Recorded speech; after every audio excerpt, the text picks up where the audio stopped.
আসসালামু আলাইকুম এভরিওয়ান।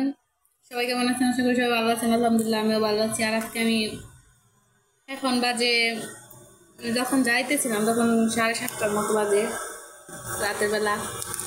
আমি একটু বের হচ্ছিলাম যে একটু দোকানে যাব। শখ করে দোকানে যেয়ে দেখি আমার শখের বেটায় দোকানে নেই, দোকানটা তালা মারা। যাচ্ছি রাস্তা দিয়ে দিয়ে, কোথাও লাইট আছে আবার কোথাও অন্ধকার, এভাবে যাচ্ছি। দোকানে যাচ্ছিলাম, আমার মেয়েটা অনেক কান্নাকাটি করতেছে ওর বাবা বাবা বলে, তাই ভেবেছিলাম যে ওর আব্বুর কাছে একটু রেখে আসবো। আর এটা হচ্ছে জোড়াবেলি, এখানে আমাদের দোকানটা। তো দোকানে তো আসলাম, কিন্তু তালা মারা দেখে মনটা একদম ভেঙে গেল। তাই আর কিছু না ভেবে কি আর করবো, ওর আব্বুকে ফোন দিলাম। ওর আব্বু বলতেছে এক জায়গায় কাজে আটকে গেছে, একটু আসতে দেরি হলো। তাই দোকান থেকে আমি মেয়ের জন্য কিছু কিনে তারপর আবার বাসায় চলে এসেছি।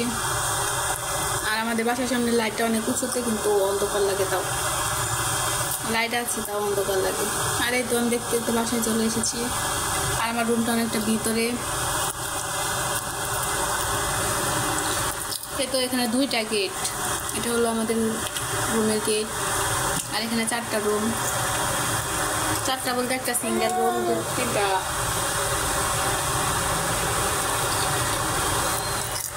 এই তো আমি ঘরে এসেছি আর আমি এর জন্য এটা কিনে নিয়ে এসেছি। আজকের ভিডিওটি এই পর্যন্ত, সবাই ভালো থাকবেন। আসসালামু আলাইকুম।